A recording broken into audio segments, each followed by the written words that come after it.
நீங்கள் கொடுக்குற ஜவ்வாது என்னென்ன பயன்பாட்டுக்கு உதவும், அது எப்படி பயன்படுத்தணும், பயன்படுத்தினா மக்களுக்கு என்ன நன்மை உருவாகும்? சரி, அது இப்போது ஆராய்ச்சியிலையும் பல நாடுகளையும் பல படங்கள் கொடுக்குறாங்க. அந்த மாதிரி அதுவும் பண்ணியிருக்கிறேன். அந்த மாதிரி மக்களுக்கு நன்மை செய்யக்கூடிய ஒரு விஷயத்தில் இத்தனை நிறைய பண்ணியிருக்கிறதுல இப்போ நம்ம ஜவ்வாதை பற்றி பேச போகிறோம். ஜவ்வாது என்னென்னா, நம்ம மனதிலும் உடலிலும் ஒரு பாசிட்டிவ் எனர்ஜி என உருவாகி நல்லா ஒரு எங்கே போனாலும் மகிழ்ச்சியாக போகணும், நம்மளை சுற்றி இருக்கிறவங்களும் நம்மளை பார்க்குறவங்களும் நம்ம போன உடனே மகிழ்ச்சி அடையணும் அப்படிங்கிறதுக்காக உருவாக்கப்பட்டது, சித்தர்களால் உருவாக்கப்பட்டது தான். எங்கள் தாத்தாலாம் ஜவ்வாது போட்டு வந்தாருன்னா எங்கள் தாத்தா தூரத்துலேருந்து வரும்போது தெரிஞ்சுக்குவாங்க வைத்தியர் வந்துட்டாரு. ஐயா இது எவ்வளோ போடணுங்க ஐயா? கொண்டாங்க, ஒரு சிட்டிக்கு போதும். ஒரு சிட்டிக்கு இருங்க ஓகே போதும்.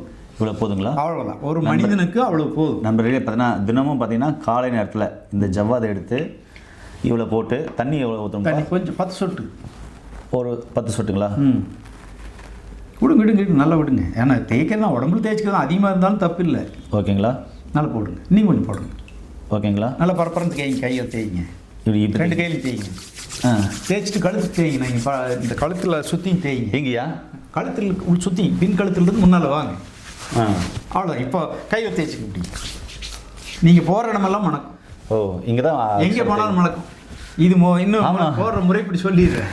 சொல்லுங்கள். நீங்களும் இந்த வாசனை இருக்கிறதுனால நமக்கும் ஒரு பாசிட்டிவ் எனர்ஜி, ஒரு மகிழ்ச்சி இருக்கும். செய்கிற காரியத்தில் முழு கவனம் இருக்கும். ஏன்னா கவனம் செதறாமல் இருக்கிறதுக்கு இந்த வாசனை நம்ம கவனத்தை பூரா நம்மகிட்ட இழுத்துட்டு வந்து விட்டுரும், இங்கேயே வச்சுருக்கோம். அப்போ நம்ம முழு கவனமாக ஒரு வேலை செய்ய முடியும்.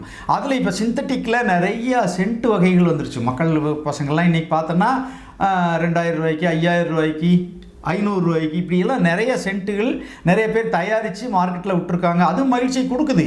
ஆனாலும் உடலுக்கும் மூச்சுக்கும் கெடுதல் பண்ணாமல் சித்தர்கள் வழியில் தயாரித்து இந்த ஜவ்வாது பவுடர் என்ன பண்ணணும்னா, காலையில் எந்திரிச்சுன்னே ஒரு சிட்டிகை இப்படி 3 விரல் எடுத்து இப்படி கையில் போட்டு தண்ணியில் நினச்சி இப்படி பண்ணிட்டு குளிச்சுட்டு வந்த உடனே இந்த அக்குள் இந்த கழுத்தை சுற்றி தடவிட்டு இப்படி கையில் தடவிட்டால் போதும். நாள் முழுதும் நம்ம ஸ்மெல்லாக இருக்கும். அடுத்த நாள் குளிக்கும் போது கூட அந்த